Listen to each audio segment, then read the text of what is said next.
Hello and welcome to the Gooner Talk. Back again with you guys for another show, for another episode of our Raw Reaction series after Arsenal have lost 5-0 at Manchester City in what was arguably one of the most predictable results that you could ever imagine, quite like the week prior.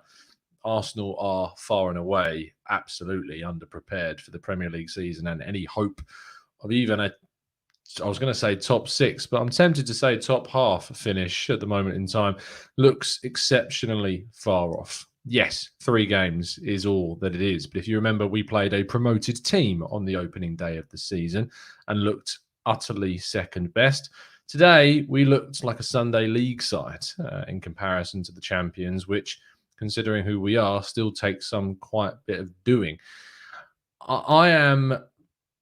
You guys know that I was done after Villarreal. I said my opinion on the manager has changed. From that point, it had always changed and has persisted to change. And we've had debates. We've talked about this on the channel. I've talked to people that are still willing to keep the faith. I've spoken to people that are not willing to keep the faith. None of the points raised by the other sides to my point of view have convinced me, and nothing I have seen so far this season has convinced me either that I should be, changing my mind about the manager. And to be honest, I don't see, ironically, despite no change in my opinion, I don't see a change from the club. I don't see a change from what's going on whatsoever. I don't see them taking responsibility or accountability towards this. And I imagine that this will persist. I hope I'm wrong, but I don't think I am. I think this is just going to continue, unfortunately, which is just, it is wrong, and it is not what a club of Arsenal's size should be doing. When Antonio Conte, whether you think he would join us or not, it doesn't matter. When Antonio Conte is sitting looking at clubs to join, Arsenal are of a size that they should be able to attract him, and we should be doing absolutely everything in our power to sign a coach that will take us forward and will improve us and progress us from where we are, because frankly, what we've got as a squad is a lot better than what is being shown. I'll go through some of your thoughts, your feelings, your comments, and more in just a second, but there are a number of things that we need to address to back up this position. Today was a gimme for City. And to me, it was a gimme for Arteta. Anything from this game was a bonus, I said. Absolutely. And I went into this game knowing that anything other than a loss was unlikely. But when you go and you make the decisions and the selection choices, the managerial decisions, the substitutions, and some of the players' decisions, which then reflects upon the manager and the technical director's decisions to keep them, it will come back and it does point the finger at them. Just going through initially the selection, I wanted a back three. I got a back three. I was happy about that. I'm fine with that fact. Look, I'm not going to criticize the formation. The formation I thought was fine. But when you are putting Kolasinac, a player who we all agree, I don't think there was a single Arsenal fan that ever expected Kolasinac to play another Premier League game in an Arsenal shirt. Maybe those that are a little bit more tuned in and are less optimistic. But I'm sorry, Kolasinac starting in this game is a joke. It is an absolute joke. I can't put it any more bluntly. He should have been gone. This is the guy that wasn't good enough and not good enough for relegated Schalke. Sure, they couldn't afford him to bring him in. I don't think they would have wanted to bring him in, to be honest. He was part of the reason they still went down. His performances did not keep them up. Kolasinac is not of the required level for Schalke, let alone Arsenal. To play him, not only as a left centre-back, which he is not, he is a... Do you remember when we used to say that Kolasinac doesn't work as a left-back in a back four because he's a wing-back? Well, why on earth do we now think he works as an even stranger position in the team? We would say, nah, he suits that left wing back role way more. He can't defend. Oh, you know what's a good idea? Let's throw him into the centre back role because that makes a lot of sense. All the while having Pablo Mari on the bench, a guy that Arteta himself decided to invest in this summer.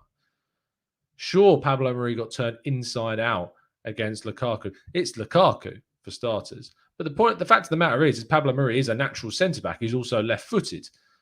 And I think would suit and appreciate and probably, benefit from the additional help that he would get from those alongside him. You've also got the situation where Arsenal went into the game against Manchester City in the FA Cup semi-final playing a 3-4-3 system with players available to them that could have played. We could have put Tierney at left centre-back, Holding at centre-back. We could have put Maitland-Niles at left wing-back if we wanted to. The choices were there in a system that has worked against City. But not only that, we had Sambi Lokonga, who I don't know about you, but is my standout player at the start of the season without a shadow of a doubt. The absolute standout player in the first 2 games. He has been a breath of fresh air to this team with his energy, his progression, his vision, his passing, his mindset. Everything about Sambi Lokonga I want to see in every single Arsenal player. And yet again, another 21-year-old is leading us forwards. And yet still he's dropped. And not only is he dropped, he's not dropped for Mohamed El Neni, he's dropped for Martin Odegaard. Now, I like Martin Odegaard, don't get me wrong, but I don't like him as a number 6. And he was playing him alongside Granit Xhaka as one of the most tactically strange choices.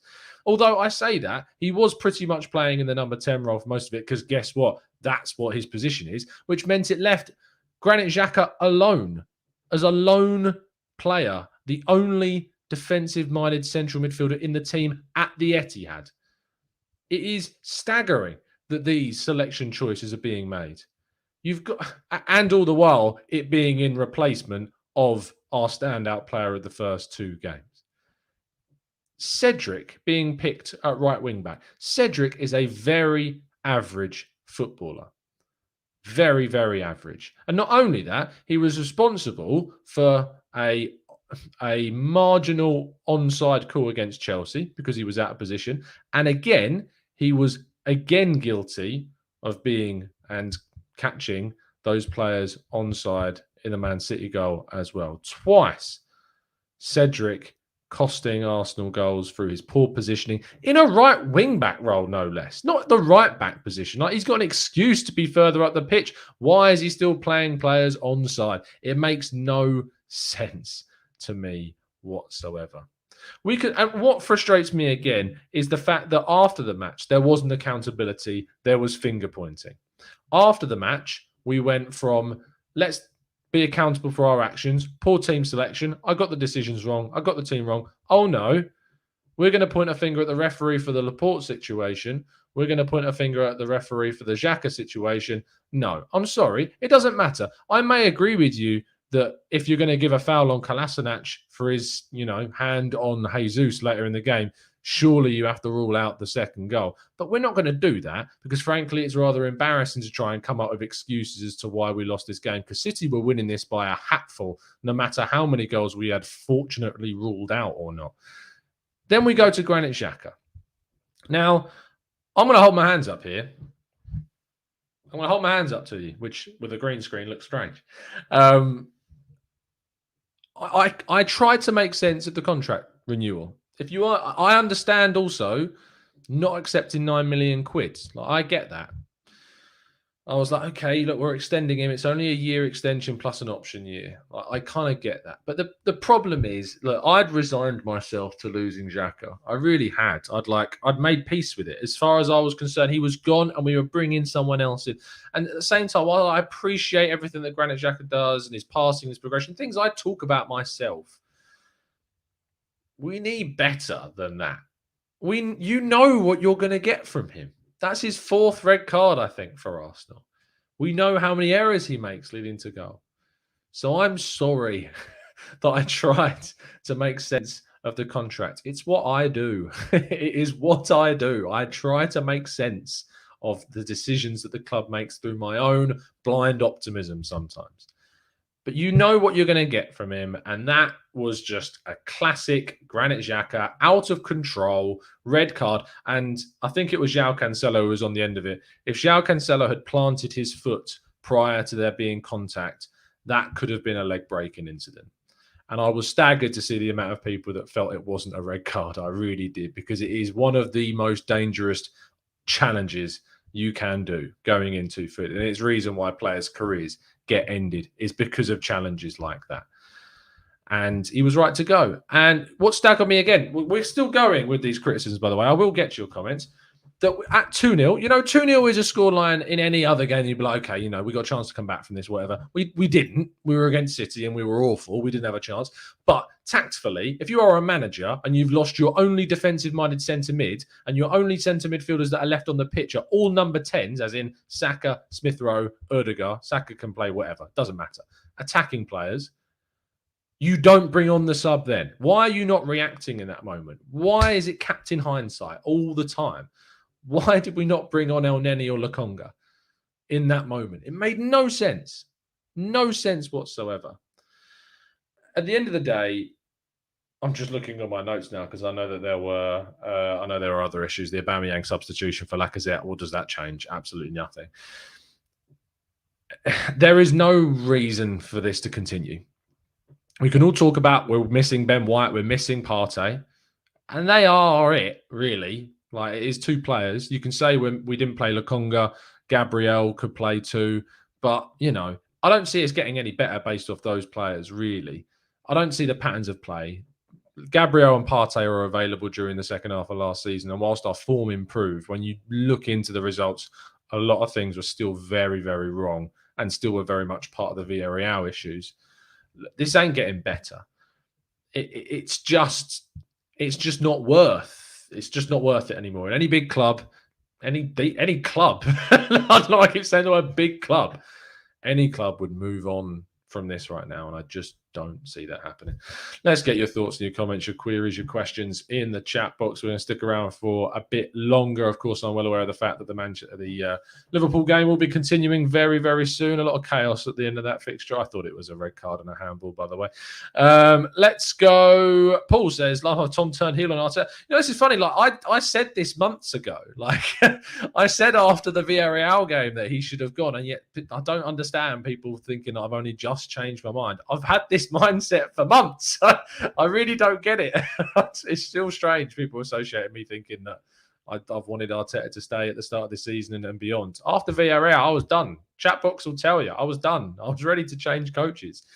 Odds, thank you for the donation, Tom. No need to apologise. You tried to make sense. We understand, but I hope you understand why many people are done with Xhaka. He has no footballing brain. I think I missed a couple of super chats, actually. I need to now jump on to YouTube to have a look at those. Hopefully it still comes up. And I should be able to check the chat box for those. I hope it hasn't got rid of them. I think it has. Sorry, guys, in the chat. On my rant, I completely missed a couple of super chats. Apologies for that. Let me know who you were, and we'll try and read them out again. Let's go to Xander, who says, under Arteta, I don't think we would get promoted from the Championship. Eric says, we got absolutely ripped apart. Josh, likelihood of us getting Aouar. I doubt we will get Aouar. Richard says, you're always sticking up for who, Richards? I want him gone. I don't know. I've said I wanted him gone since Villarreal. I don't know what you want me to say. Deep says, Arteta leaves the board. I do need a yes man and we'll never go for Conte. Who do you think is the best possible fit? Conte, even though I don't think we'd get him, unfortunately.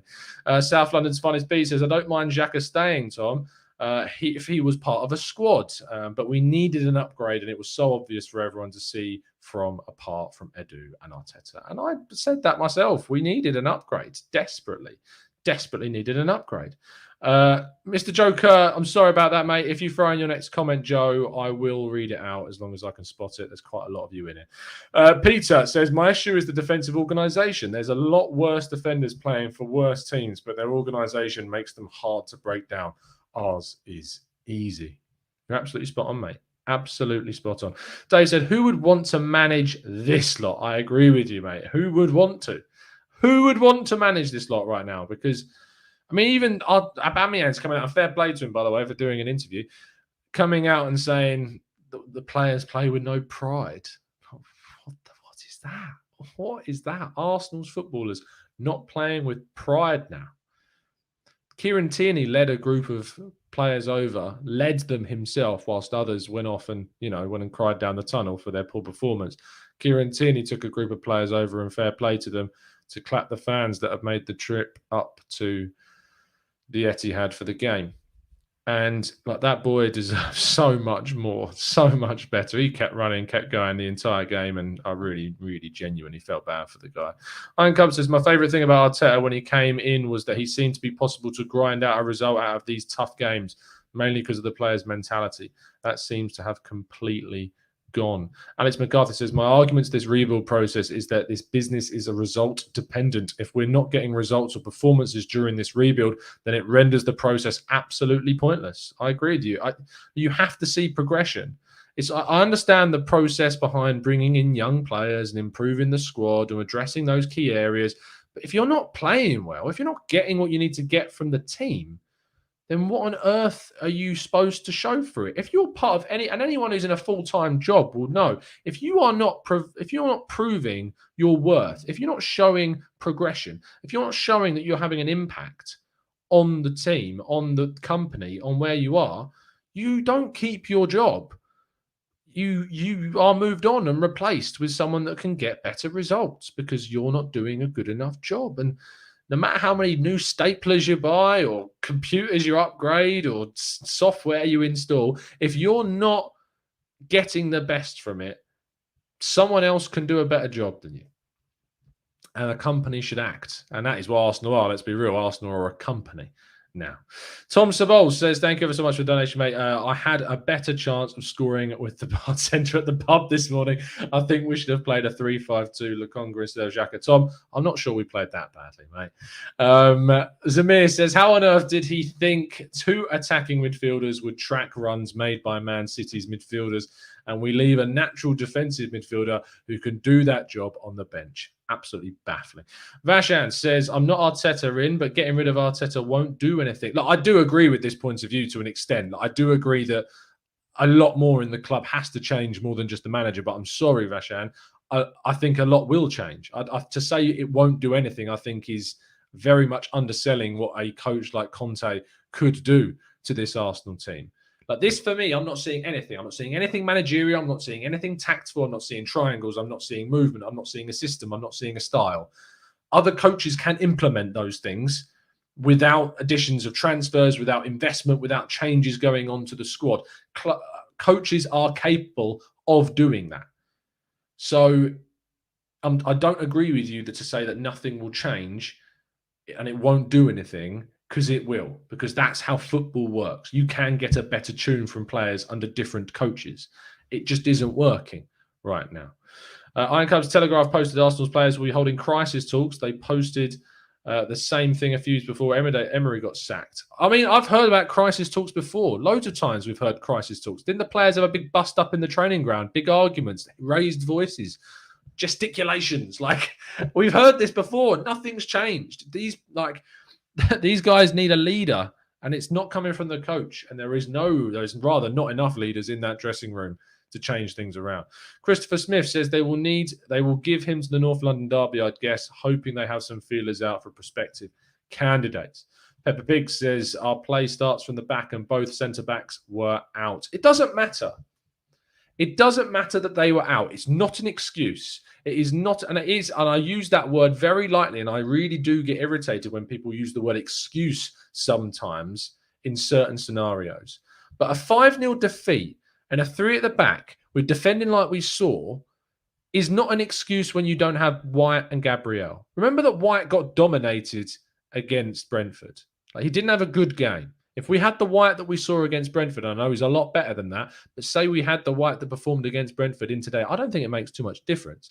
Gabriel in the second half of last season really trailed off as well.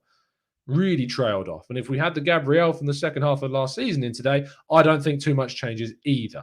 So I don't think that is an acceptable reason for what happened today and to keep the system, because we played a fullback at left centre-back.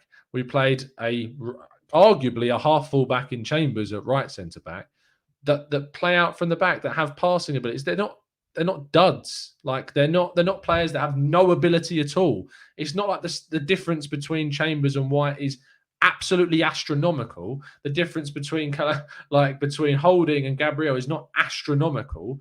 It's not 5 goals difference. We still lose this game because we can't score. It's not about the defence necessarily why we're where we are. we have a chance of scoring. We've conceded 9 goals and scored 0 against Brentford, Chelsea, and City. to highlight the lack of a centre back across those games, I'm sorry, is not a good enough reason for why we are where we are. James T says it's his system and tactics that are the problem, not the players. Ojo says sacking Edu is more important than sacking Arteta. He spent most of our budget on sausages. So we are getting grilled on the pitch. Ojo coming in with the similes there. Look, you sack Edu, it changes nothing in regards to what's happening on the pitch, mate. I understand that it might change things in regards to who we're signing, but arguably this window has been better than previous windows. We needed to sign the players that we've signed. We just haven't signed all the players that we needed to sign. And I think the players that we've got are a lot better. The sum of the parts that we have is a lot better than what is showing. Edu is secondary to me. Like, he's doing okay. He's not doing great, and I think he's missed out on 2 key signings this summer. And if we had the option of getting someone in better, of course I would take that. But I'm sorry, he is not the guy picking the team, coaching the players. And that is the key issue for me right now, is that we have a potential lineup. And let me run this through you. We have a potential lineup, if everyone's a fit, of Leno.